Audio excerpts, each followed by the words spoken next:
enfocarnos un poco más, veíamos que dentro de los neurotransmisores podíamos entonces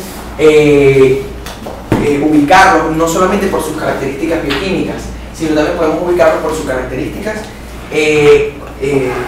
o sea, los efectos que iban a generar estos neurotransmisores en la célula postsináptica, ¿ok? Entonces teníamos que, como bien lo habíamos dicho, existían entonces, o los efectos que se pueden crear a partir de esa estimulación por parte del neurotransmisor eran los que llamábamos PEPs y los PIPs, ¿ok?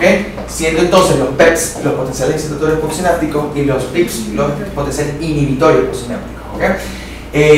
Vamos a ver entonces también de que estas respuestas van a depender del aminoácido, el neurotransmisor, la sustancia que esté involucrada. Entonces vamos a conocer aminoácidos excitatorios y vamos a tener aminoácidos inhibitorios, siendo de los aminoácidos simples y otra cosa que también tengo que agregar, que no va a depender de la característica físico-química del neurotransmisor, sino va a depender que esto genere un efecto de PEPs o PIPs. Es el receptor para el cual entre en contacto esta célula. Entonces no la define la célula presináptica, sino la define la célula postsináptica si este neurotransmisor va a generar un efecto de PEP o un efecto de PIPs, ¿ok? ¿Por qué? ¿Por qué les explico? Porque generalmente la noradrenalina, la adrenalina y la acetilcolina, que son los neurotransmisores involucrados en el sistema parasimpático y simpático, tienen efectos contrapuestos, es decir, que a partir de los receptores que ustedes van a estudiar en bioquímica pueden encontrar que una misma molécula sea excitatoria en un tipo de células y inhibitoria en otras, ¿ok?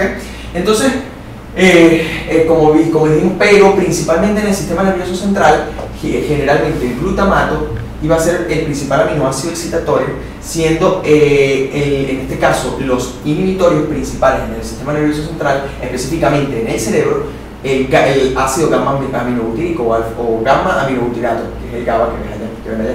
Mientras que la glicina es uno de los aminoácidos principales, en este caso de la médula espinal, o es el representante principal en médula espinal de los aminoácidos o de los neurotransmisores inhibitorios, ¿ok? Entonces pasamos luego a aminas biógenas, nucleótidos y otros que representan todo lo que son los neurotransmisores simples, que no requieren de una maquinaria especializada enzimática para su síntesis y que entonces se pueden sintetizar muchos de ellos en las terminales sinápticas, ¿ok? Entonces, y hablábamos del óxido nítrico y del monóxido de carbono, que eran neuromoduladores, que ahorita se está considerando el óxido nítrico como un neurotransmisor. Entonces se le llaman el tipo, porque por lo menos ustedes hablan de una neurona o una vía, cuando está involucrado el neurotransmisor, ustedes hablan la vía glutamatérgica, la vía glicinérgica, la vía GABAérgica, o sea, y también hablan de vía y hablan de neurona GABAérgica, neurona glutamatérgica. Una neurona glutamatérgica es una neurona que transmite GABA como neurotransmisor principal. Entonces ustedes, cuando hablan de óxido nítrico, es nitraminérgica, porque estamos hablando de nitrógeno, ¿ok? Entonces, eso es un concepto que ahorita se está discutiendo mucho, pero está ganándole el neurotransmisor si es sintetizado por la neurona presináptica, que se ha descubierto que sí lo es. ¿Okay? El monóxido de carbono sí es un neuromodulador. Hablábamos ayer que los neuromoduladores eran sintetizados mayormente por las neuronas postsinápticas ante los efectos del PEPs y el PIPs para regular entonces la función de la neurona presináptica. ¿Okay?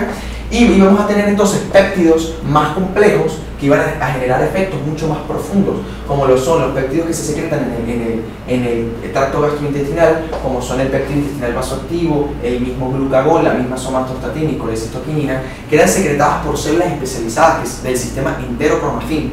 Y se llama entero porque pertenecen a parte de lo que es el sistema nervioso entérico.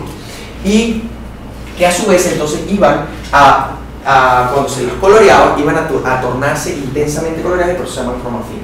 Y que estas iban a tener no efectos a nivel nervioso, sino efectos a nivel de aspectos de la actividad gastrointestinal. Entre ellas, la secretina tiene como efecto principal el aumentar la secreción gástrica, es decir, secreción tanto de ácido clorhídrico como de la secreción de moco por parte de las células caliciformes, en este caso del epitelio intestinal, del intestino como tal. El neuropéptido Y, somatostatina y colecistoquinina tienen efectos directos sobre la contracción, sobre la peristalsis gastrointestinal. Entonces ya veíamos que eran hormonas secretadas por neuronas, pero que iban a tener un efecto un efecto paracrino, porque estas son sustancias que no se secretan y no terminan en una terminal sináptica, pero como son secretadas por una neurona y tienen un efecto que tiene una duración establecida y que luego ese neurotransmisor es eliminado, ¿okay?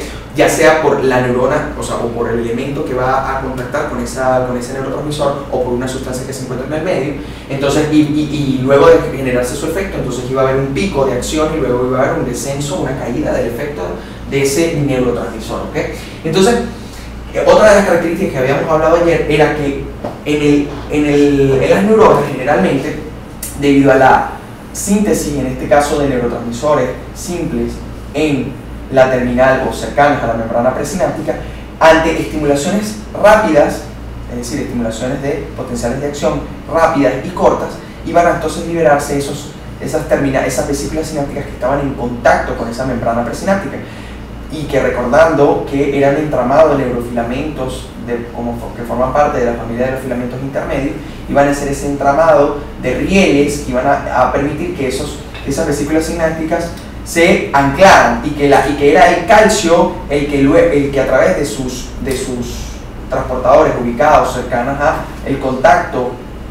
con la hendidura sináptica iban a permitir entonces esa entrada de calcio y iban a entonces a ese calcio ir difundiendo a lo largo, dependiendo de la permanencia o no del potencial de acción, siendo potenciales tempranos, generando una difusión corta, como por lo menos hasta acá, y ante potenciales permanentes, ese calcio va a permitirse difundir hasta regiones más lejanas de ese botón sináptico, permitiendo entonces que las vesículas, generalmente de cuerpo denso, que se encontraban en una región lejana a esa membrana presináptica, fueran liberadas, pero que ellas no se liberaban en la terminal sináptica, ellas se liberaban era hacia afuera. Entonces, una vez ellas fueran exocitadas, ese líquido, en este caso ese líquido, ¿no? Esas neurotransmisores, en este caso neuropéptidos, iban a migrar hacia la periferia de la neurona y van a hacer entonces neuromodulación de otras terminales sinápticas, porque ellas iban a difundir. Y recuerden que el entramado de neuronas es bastante complejo y permite que esto ocurra. Entonces, esos neurotransmisores, esos neuropéptidos, ¿en qué tipo de actividad iban a regular? Vamos a ver. Si yo les estoy hablando de aminoácidos simples, excitatorios e inhibitorios, y teníamos